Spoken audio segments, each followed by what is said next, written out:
वो ठंडे का मौसम था। बर्फ बरसात की तरह बरस रहा था। ऐसी बर्फ की बरसात में ठंड में कांपती हुई लाडो गोरैया अपने पंखों को आड़े रख उन्हें ठंड से बचा रही थी। ये सब दूर से देख रहे मीठू तोता और सोनू कौवा ने कहा, अरे ना जाने ये कौन सी पक्षी है जो ठंड में कांप रही है। अपने घोंसले में बुलाना भी चाहो तो यहाँ पर ज़्यादा जगह नहीं। बेचारी, उसे देखकर बहुत बुरा लग रहा है। वे दोनों निशाय होकर बस उसे देखे जा रहे थे। इतने में कहीं से एक बूढ़ी चील अपनी चोंच में अंगार लेकर वहां पर आई और लकड़ियों को चिंगारी दे दी। गर्मी पाकर खुश हुई लाडो गोरैया ने कहा, आपका बहुत बहुत धन्यवाद। आपने मुझे और मेरे बच्चों को ठंड से बचा लिया। क्या तुमने मुझे पहचाना नहीं? नहीं, मुझे माफ़ कीजिएगा, मैंने आपको नहीं पहचाना। मैं तुम्हारी माँ हूँ। तुम्हारी माँ नहीं, ऐसा कहकर तुम मुझे छोड़ गई थी ना। मैं हूँ तुम्हारी माँ। तुमने भले ही मुझे छोड़ दिया हो, तुम भले ही मुझे भूल चुकी हो, पर मैं तुम्हें नहीं भूली। तुम जहाँ भी जाती हो मेरी नज़र तुम पर ही होती है। तुमने भले ही मुझे भुला दिया हो, पर मैं तुम्हें नहीं भूली बेटा। तुम जहाँ जहाँ जाती हो मैं तुम्हारे पीछे पीछे तुम्हारा ध्यान रखने के लिए आती हूँ। क्या तुम हो? छी, तुम्हारा साया भी मुझ पर ना पड़े इसीलिए मैं तुमसे दूर आ गई थी, और ना ही मैं तुम्हारा साया अपने बच्चों पर पड़ने दूंगी। ये कहकर गोरैया अपने बच्चों को लेकर वहां से उड़ गई। गोरैया के वहां से जाने के बाद चील फूट फूट कर रोई। चील को यूं दुखी देखकर मीठू तोता और सोनू कौवा को यह देखकर बहुत बुरा लगा। वे दोनों उसके पास आए। माई, तुम दुखी मत हो। तुम चील हो और वो गोरैया। भला वो तुम्हारी बेटी कैसे हुई? भला वो इतने गुस्से में यहाँ से क्यों गई? और आप इतना दुखी क्यों हो रही हैं? वो इसलिए क्योंकि मेरी कोई संतान नहीं।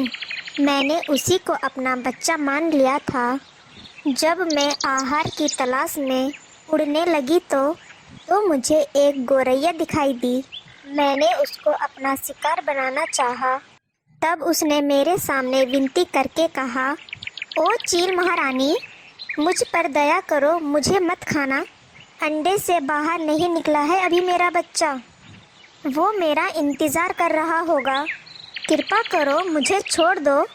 माँ का नाम लेकर तूने तो मेरे हाथ ही बांध दिए। जाओ, मैं तुम्हें नहीं खाऊंगी।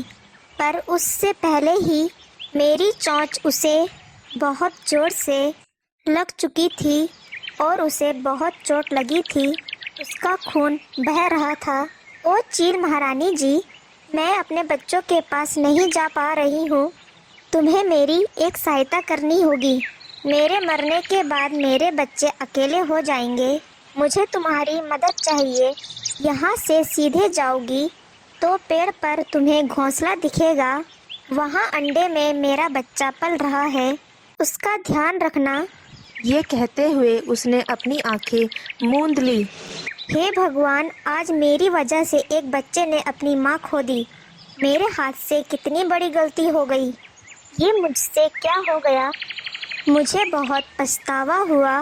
मैं वहाँ से सीधे उसके घोंसले पर गई तो वहाँ पर एक अंडा था। मैं उस अंडे को अपने घोंसले में लेकर आ गई। उस अंडे से एक बच्चा बाहर निकला। मैंने उसे बहुत प्यार दिया और वो भी मुझे माँ माँ कहकर बुलाया करती। मेरा हृदय गद गद करके उठता। और एक दिन मेरे पति घर वापस लौटे। कौन है ये? भला तुम्हें ये माँ क्यों कह रही है? ये मेरी बेटी है, इसीलिए मुझे माँ कह रही है, पर ये अपनी नस्ल की नहीं लगती। सच बताओ, बात क्या है? यूँ बार बार डांट कर मुझे पूछने लगे, पर मैं सच्चाई इसलिए नहीं बता रही थी ताकि सच जानने के बाद कि मैं उसकी माँ नहीं गौरैया कहीं मुझे छोड़ न दे। तब से हम पति पत्नी के बीच झगड़े होने लगे। माँ, मैं एक बात पूछूं? सच बताओगी? मैं आपकी बेटी नहीं हूँ ना? मैं किसकी बेटी हूँ?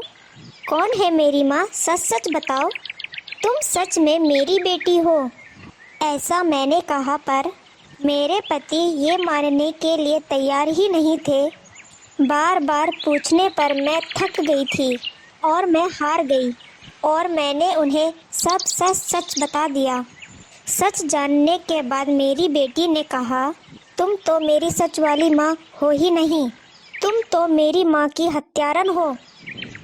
तुम्हारी ममता, तुम्हारा प्यार सब कुछ ढोंग है। जब मैं थोड़ी और बड़ी हो जाऊंगी तो तुम भी मुझे मारकर खा जाओगी। ये कहकर मुझे वो गुस्से से छोड़कर चली गई। सच्चाई बताने के बाद मेरे पति ने भी मुझसे झगड़ा किया और मुझे छोड़कर चले गए। उस दिन से मैं अकेले होते हुए भी अपनी बेटी किसी चीज़ की कमी ना हो इसका ध्यान रख रही हूँ। उसे बिना पता चले उस तक आहार पहुँचाती थी, उसकी हर ज़रूरत का ख्याल रखती थी, पर उसने अभी तक मुझे माँ के रूप में नहीं स्वीकारा। यूँ रोते हुए चील ने सारी बातें उन्हें बताई। तोते और कौवे ने उसकी बात सुनकर कहा, तुम चिंता मत करो, तुम दोनों को मिलाने की जिम्मेदारी अब हमारी है। पर वो यहाँ अकेले क्यों आई थी? कुछ 1 घंटे पहले उसका घोंसला गिर गया था। उसने बहुत कोशिश की पर उसे नहीं संभाल पाई। मैंने बहुत समय पहले उसके लिए घोंसला बनाकर रखा था। अगर वो वहाँ पर आएगी तो मैं बहुत खुश हो जाऊंगी। ठीक है, तुम चिंता मत करो, उसे ले आने की जिम्मेदारी अब हमारी। उन दोनों ने चील को आश्वासन दिया। फिर वो दोनों लाडो को ढूंढने वहाँ से निकल पड़े। जब वे लाडो से मिले तो उससे प्यारी प्यारी बातें करके उससे दोस्ती कर ली। फिर किसी तरह चील के बनाए हुए घोंसले को अपना बताकर उन दोनों ने गौरैया को वहाँ रहने के लिए कहा। इतनी छोटी सी मुलाकात में तुम दोनों ने बहुत बड़ा उपकार किया है। इस तरह उनका आभार मानकर वो उसी घर में रहने लगी। ये सब दूर से देख रही चील खुश होकर कहने लगी, मेरे बनाए हुए घोंसले में रह रही है, इसे यूं ही खुश देखती रहूं, इससे बढ़कर कोई बात नहीं। यूं मन ही मन चील खुश होने लगी। मीठू तोता और सोनू कौवा किसी तरह गौरैया को धीरे धीरे चील की सारी बातें कहानी की तरह उसे बताने लगे। तो भला इसमें चील की क्या गलती? वो अपनी जिंदगी जीने के लिए उस पंछी को पकड़कर खाना चाहती थी, फिर भी अपनी चोट के चलते उसकी मौत हो गई। पर फिर भी उस चील ने तुम्हें तो अपना लिया ना।